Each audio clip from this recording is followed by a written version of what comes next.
Hello भाई लोग, क्या हाल है? सबके हाल बढ़िया होंगे। चलो फिर बिना किसी की देर बकवास के यहाँ पर हम लोग करते हैं एपिसोड को स्टार्ट। बूम शक। अगले पर यहाँ पर जो विपिन था उसने जल्दी से अपनी पांचों की पांचों तलवारों के अंदर अपने गोड सोड इंटेंट को डाल दिया था, क्योंकि अब इस वक्त यहाँ पर उसको रास्ता बनाने की जरूरत थी और वो जल्दी से यहाँ पर ऊपर की तरफ बढ़ने लगता है और अब जल्दी ही वहाँ पर उस गुफा के अंदर छेद होना शुरू हो जाता है। वो इजीली यहाँ पर उन चट्टानों को छेद कर रहा था। ये कुछ ऐसा था जैसे कि यहाँ पर वह अभी एक बड़ी सी ड्रिल मशीन को वहाँ पर लगाकर छेद कर रहा हो। जैसे अगले पल यहाँ पर वह ऊपर की तरफ जाता है, बूम, एक जोरदार धमाका होता है, क्योंकि जो शार्क कभी उसके ऊपर अटैक करने के लिए आई थी उसकी बदौलत यहाँ पर जहाँ वह खड़ा हुआ था वह जगह पूरी तरह से नष्ट हो जाती है। कहाँ जा रहा है तो बचकर, तुझे क्या भागने की यहाँ पर अनुमति दी गई है? यहाँ पर ग्रीन शार्क उससे कहती है और उसी के चलते हुए यहाँ पर वह उसके पीछे जाने लगती है। बात कुछ ऐसी थी कि इस जगह पर यहाँ पर जो विपिन था उसकी आकृति बहुत ज्यादा छोटी थी, इसी चलते हुए यहाँ पर वह जो छेद था वह इतना बड़ा नहीं बनाया गया था। लेकिन शार्क भी अब उसको जाने नहीं दे सकती थी। उसने अपनी ताकत लगाई और यहाँ पर उस दीवार के अंदर वह छेद करने लगा। अपनी ताकत के साथ में ही यहाँ पर उस छेद को वो बड़ा करते हुए उसके अंदर घुसने जा रहा था। तो वहीं दूसरी तरफ विपिन भी आखिरकार यहाँ पर कुछ ही सेकंड्स के अंदर अंदर यहाँ पर वो उस गुफा से बाहर निकल चुका था। जैसे वो बाहर निकलता है उसके अगले पल वो अपनी सारी तलवारों को वापस से अंदर रख लेता है और आसपास में जितनी भी लताएं वताएं थी वो उन सभी के बीच के अंदर जाकर घुस जाता है, क्योंकि उसके अंदर सबसे ज्यादा अच्छा यही था कि अभी वह सभी उच्च लेवल की बन जो चुकी थी। शक शक। लेकिन उसी बीच यहाँ पर जो शार्क थी वह निकलते हुए बाहर आ जाती है। उस गुफा का जो मुहाना था वो और ज्यादा बड़ा हो चुका था और उसने अपने फिन्स को घुमाए और फिन्स को घुमाते ही यहाँ पर कुछ स्टेज अटैक गए और उन सभी लताओं को यहाँ पर काट देते हैं और अगले पल कुछ अटैक सीधा विपिन की तरफ बढ़ने लगते हैं। विपिन अपनी रोंगसांग तलवार को बाहर निकाल लेता है और बैंग। अगले पल यहाँ पर विपिन के हाथ पूरी तरह से कांपने लगते हैं। ऐसा लग रहा था कि विपिन के हाथों की हालत पूरी तरह से खराब हो गई हो। ऐसा लग रहा था जैसे कि उसके हाथ ही पूरी तरह से उखड़ चुके हों। हे भगवान, कितना ज्यादा ताकतवर है ये। विपिन ने पिछली बार तो यहाँ पर चिक का यूज किया था और लिटिल चिक का यूज करते हुए उसने कछुए को अपने अधीन बना लिया था, लेकिन इस जगह पर तो यहाँ पर उससे के सामने ये तीन के तीन खड़े हुए थे। नहीं, मुझे जल्दी कुछ करना होगा। यहाँ पर ये अभी एक ही है, अगर वो बाकी के दो भी बाहर आ जाते हैं तो उसके बाद में तो मेरी यहाँ पर हालत खस्ता हो जाएगी। विपिन जानता था कि वो अभी एक से नहीं लड़ पा रहा है, तो उसके बाद में यहाँ पर वो कैसे उन तीन से एक साथ लड़ सकता था। तुम मेरे एरिया के अंदर आए, तुमने मेरा खजाना चुराया और उसके बाद में तुम यहाँ से बाहर निकलने के बारे में सोच रहे हो। तुम बाहर निकलने के लिए नहीं, मरने के काबिल हो, मरो। और उसके साथ में यहाँ पर वह जल्दी से उसके ऊपर अटैक करने के लिए आगे बढ़ जाता है। उसके चलते हुए यहाँ पर अब जो सेकंड शार्क है यानी जो ब्लू शार्क थी वही बाहर निकल कर आ जाती है। वही रेड शार्क तो अपनी जगह पर यहाँ पर खड़ी हुई थी। उसको अभी कोई भी ज्यादा जल्दी नहीं थी, वो उसी मैच को देखते जा रही थी। वो शार्क जो सेकंड शार्क अभी ब्लू शार्क बाहर आ रही थी वह तेजी से उसकी तरफ आती जा रही थी और फुल म्यूटेटेड की तरह वो उसकी तरफ आ रही थी और एक भंवर बनाते हुए वह वहां पर उसकी तरफ बढ़ते हुए जा रही थी। लेकिन वही दूसरी तरफ यहाँ पर जो विपिन था उसने यहाँ पर जल्दी से अपने पास में से वह शील्ड निकाल ली। बूम। अगले पल यहाँ पर वो दोनों टकराते हैं और उसके टकराते ही यहाँ पर फिर से वही शॉक वेव्स जिसके चलते हुए यहाँ पर आसपास की जो लताएं थी वह जल जाती है और वहीं विपिन को आंतरिक चोटें लगना शुरू हो गई थी। बात कुछ ऐसी थी कि उसका इम्पैक्ट बहुत ज्यादा था। वह तो अच्छी बात थी कि इस शील्ड ने उसको बचा लिया था, वरना ये अटैक उसके ऊपर डायरेक्ट अटक जाता है तो उसके बाद में तो यहाँ पर वो वहीं पर ही मारा जाता। हे भगवान, यहाँ पर तो मैं केवल कुछ पता लगाने के लिए आया हुआ था। मैंने तुम्हारा क्या बिगाड़ दिया? क्या तुम यहाँ पर इस चीज का मुंह बंद नहीं रख सकते हो? आखिरकार अगर यहाँ पर ऐसे कोई टीममेट्स होते हैं ना तो भाई दुश्मनों की क्या जरूरत है। ये टीममेट्स यहाँ पर किसी को भी बुक मारते हुए या फिर यहाँ पर डुक मारते हुए मार सकते थे।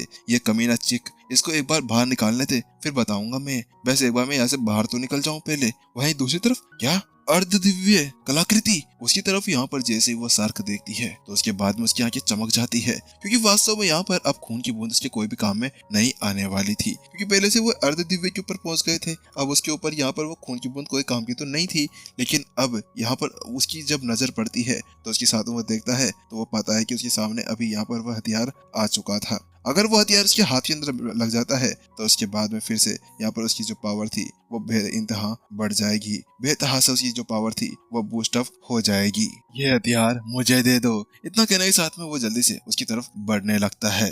लेकिन यही विपिन भी अपने पास में से चेने बाहर निकालता है और उसको बचाने की कोशिश करता है। कछुए जल्दी आओ, मुझे बचाओ। और इतना कहते हुए यहाँ पर वह कछुए को बाहर निकाल लेता है। चेने तो केवल उसने इसलिए बाहर निकाली थी कि वहां पर वह उसको थोड़ी देर डिस्ट्रैक्ट कर सके। और उसके बाद में जल्दी वो यहाँ पर उस ब्लैक बैक कछुए के ऊपर बैठता है और वहां से वह भागने लगता है। हालांकि यहाँ पर कुछ भी हो, बात कुछ ऐसी कि यहाँ पर जो कछुए की स्पीड थी वो इतनी ज्यादा बिल्कुल भी नहीं थी। ब्लैक हेड कछुए, तुम एक काली भेड़ हो, तुमने हमें यहाँ पर धोखा दिया है, धोखेबाज कहीं के। हमने तुमसे ये कहा था कि तुम हमारे साथ में मिल जाओ, हम लोग इंसानों को ठिकाने लगा देंगे, लेकिन आज तुमने यहाँ पर खुद इंसानों के साथ में मिलकर हमें धोखा देने के बारे में सोचा है। लेकिन आज यहाँ पर ये जो तुम्हारी गलती है ये तुम्हारे ऊपर बहुत ज्यादा भारी पड़ने वाली है, क्योंकि आज तुम्हारे इस मालिक को और तुम्हें मैं यहीं पर ही दफना दूंगा। उसके साथ में यहाँ पर वह दोनों शार्क हैं, सीधा उसकी तरफ बढ़ने लगती है, बार बार स्ट्रेस अटैक उसके ऊपर करने लगती है और बार बार कछुए के ऊपर अटैक होते हुए जा रहे थे। बात कुछ ऐसी की थी, यहाँ पर कछुए की स्पीड इतनी ज्यादा नहीं थी, जिसके साथ में यहाँ पर वो कहता है, मालिक इस स्पीड के साथ में हम लोग नहीं बच सकते हैं। बात कुछ ऐसी है कि यहाँ पर मेरी स्पीड इतनी ज्यादा नहीं है कि मैं यहाँ पर इन शार्कों का सामना कर सकूं। पिछली बार तो बात कुछ ऐसी थी कि ये लोग मेरे को मारना नहीं चाह रहे थे, इसी वजह से मैं बचकर यहाँ से भाग चुका था। लेकिन इस बार आपने जो यहाँ पर कल्याण किया है उसकी वजह से यहाँ पर मैं यहाँ पर मारे जाएंगे। वो कछुआ उससे कहता है, वास्तव में उसने पहले अपने मालिक को समझा दिया था कि यार मालिक मान जाओ, नहीं वह लेकिन वो नहीं मानता है। तो वह विपिन कहता है, हाँ तुमने सही कहा, अब तो मुझे भी ऐसा ही लगता है कि हम लोग यहाँ पर ऐसे बाहर निकलकर नहीं जा सकते हैं। अब तो ऐसा लग रहा है जैसे कि यहाँ पर अब हमें अपनी हक की लड़ाई यहाँ पर ही लड़नी होगी। इतना कहते हुए यहाँ पर विपिन जल्दी से उस सेल के ऊपर खड़ा हो जाता है। क्या क्या कर रहे हो आप आखिरकार, आप क्या करने की कोशिश करना चाहते हो? यहाँ पर वो कछुआ पूरी तरह से हैरान था।